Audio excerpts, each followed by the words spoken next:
Ndị be anyị ndewonu. Ọ bụ Ada Igbo na-ekwu na Igbo Media.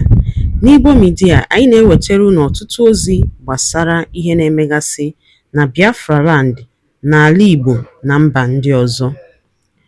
N'ụbọchị nke taata, o nwere ihe bịara n'iru akwụkwọ anyị nke anyị ga-agụpụtara unu n'ụbọchị taa. Anyị gụpụtachaa ya, unu egee ya ka ọha n'uju. Ị ga-esie ya, ị drọpụọla your comment, like kwa this our video and gbasakwa ya ka o ruo ụmụnna anyị n'ebe dị iche iche arụ.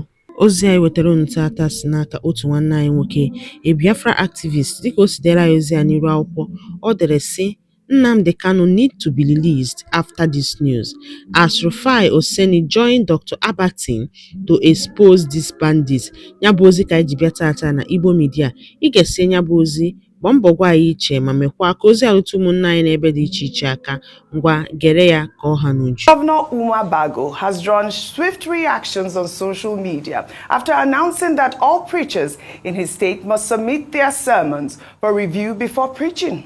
Speaking during a live interview on Sunday, Governor Bago, who had recently banned unlicensed religious preaching, took the directive a step further. He said the state government also needs to know exactly what preachers will be saying to ensure they aren't spreading anti-people and anti-government sentiments. Well, let's take a look before we take some reactions. The religious affairs said for anybody going to sermon on a Friday, he should bring his scriptures for review. And it's normal. Even in Saudi Arabia, it's done like that.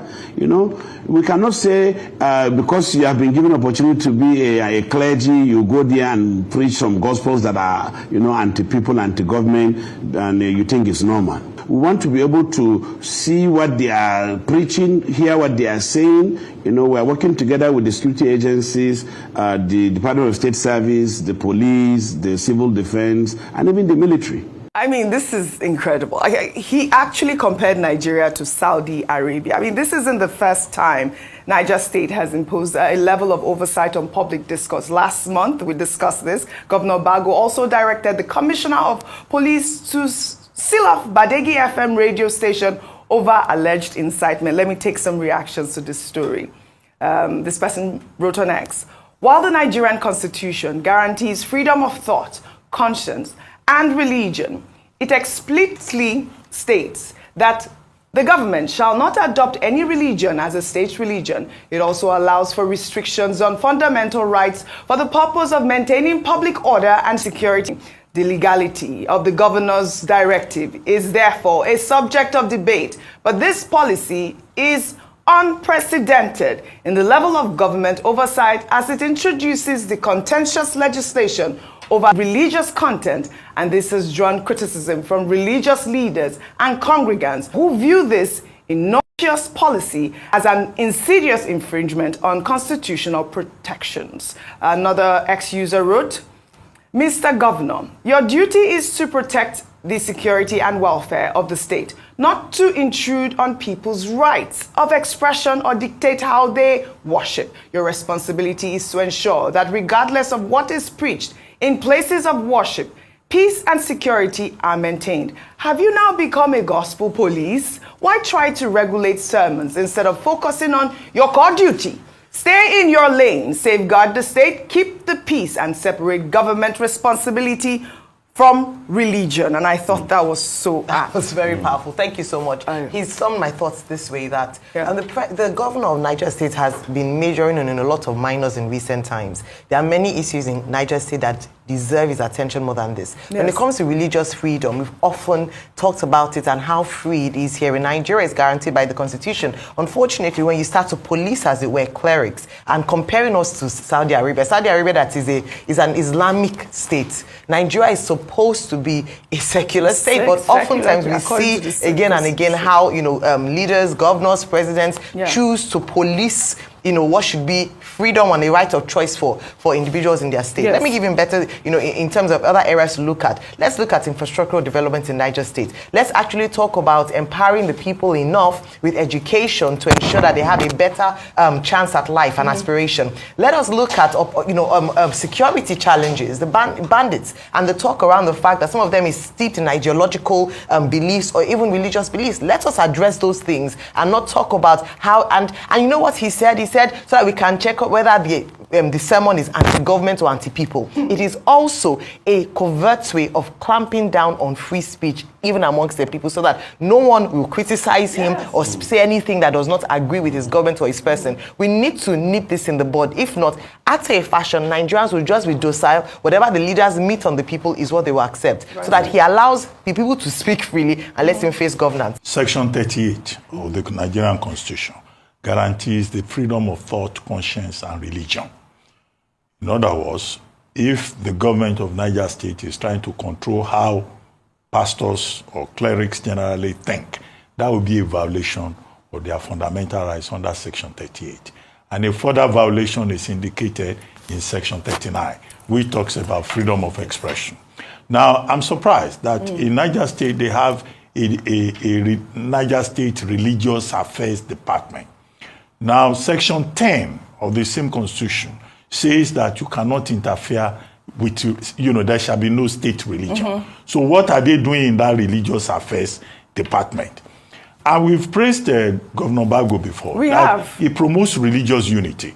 We saw him twice, in fact, going to churches Singing to sing, to even Christian preach, songs. to promote songs, religious unity. Yeah. But to censor clerics will be a bit too far. Section 11, however, says, of the same 1999 Constitution, that there's something about public security, and nobody, whether you are a religious figure or whatever, you are not allowed to incite the public or to cause mayhem.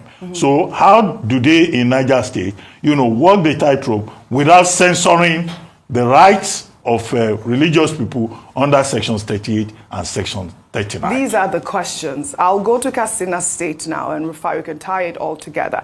We'll take the story in Katsina State, where reactions have trailed the peace deal negotiations between one of Nigeria's most wanted terrorists, Isaiah Kwashen Garwa, with a community in Faskari local government area of the state. The deal was announced on Sunday in a post on X by Zagazola Makama, a security analyst specializing in the Lake Chad region. In the post, Makama explains that for a long time, the terrorists had been linked to kidnappings, killings, and raids across forest areas in Katsina, as well as neighboring states. Reactions to the story have been divided. While some see the development as a chance to restore calm in long-troubled communities, others question the sincerity of the bandit leader, recalling the atrocities attributed to his group. I mean, look at this man out there holding a rifle. He's out there, Rufai, and meeting with community members. And this is the sort of conversations we're having right now in Nigeria. I'll take the reactions trailing this story. This is from an ex-user, wrote on X. Is the peace deal the required justice for the numerous lives that were wasted and are still wasting so many years of setbacks, not only for the direct victims of insurgency and the Northeast, but also for the country in general? Negotiating peace with bandits and enemies who held the entire country hostage for so many days is synonymous with encouraging others to constitute themselves into groups to wage war against the country with the mindset of being granted amnesty after so many years of infiltrating havoc and destroying lives. Meanwhile, a peace deal that was intended to end years of violence in Nigeria's northwest has collapsed after bandits abducted 40 worshippers in Zamfara state. The peace pact had been signed on August 28 between community leaders and bandits in Katsina state. However, less than a month later, gunmen attacked a mosque in Gidantobe village in Safe Local Council and abducted dozens of worshippers during morning prayers on Monday. Despite the setback, the Katsina state government is saying they support community-driven pacts with repentant terrorists, but maintain a policy of zero negotiation. What sort of contradiction is that, Rufai? So when you see a society that the oppressors are beginning to have a very free reign, and the people that the government ought to protect, the government can't protect them, so they try to look for deals with their oppressors. These are vestiges of a dysfunctional society. You will have thought that this government will focus on that, but they'll never focus on that. They'll focus on politics. And that's why they were doing elections in Zamfara State, 5 local governments. I can't still process that thing. They deployed officers from Gombe and other parts, military officers, battalions were there. Insecurity, you will never see that kind of mass deployment. You see, because number one, the government doesn't really care about you that much. So you are left in the hands of kidnappers and bandits. You have to beg them for peace still. And that's the dysfunctional society we live in. And it's that kind of dysfunctional society that breeds people like Bago. That Badegi FM held his feet to the fire. He felt no other thing to do. He said he was going to demolish the station. Thank God Badegi FM didn't call to him. You know how many media stations that have called to dictators and outright bullies in this country? They took him to court and he was repelled. Now he wants to look at the sermons of preachers. At a point, if care is not taken, I'm not saying he has done it, but at this rate, maybe he'll start looking at all the phones and the call log of everybody because he wants to censor thoughts. The best antidote to react if they say you are not doing well is to do well. But in a large regard, in a very big aspect, yes, he has gotten some successes right in agriculture, but in trampling of rights and things like that, he has not done well. Yeah. And we have to tell him what it is. In that interview, he made many blunders. And please, his chief press secretary should walk him about what they call image. He thinks he's straight talking, but he says a lot of rubbish. Just like what he said in that interview, that Borgu local government is bigger than the entire Southeast. So empirically, it was proven to be wrong. Borgu local government is not bigger than the entire Southeast. Right. So is this not the same man that told his police orderly to slap an imam or something? Yes, and the next thing, his reaction was, oh, he was an imposter. So even if it is an imposter, you say they should slap people like that? All right. So, you see, we have a dysfunctional society that celebrates dictators, give them a free rein to rule, to lead, to hurt, to demean.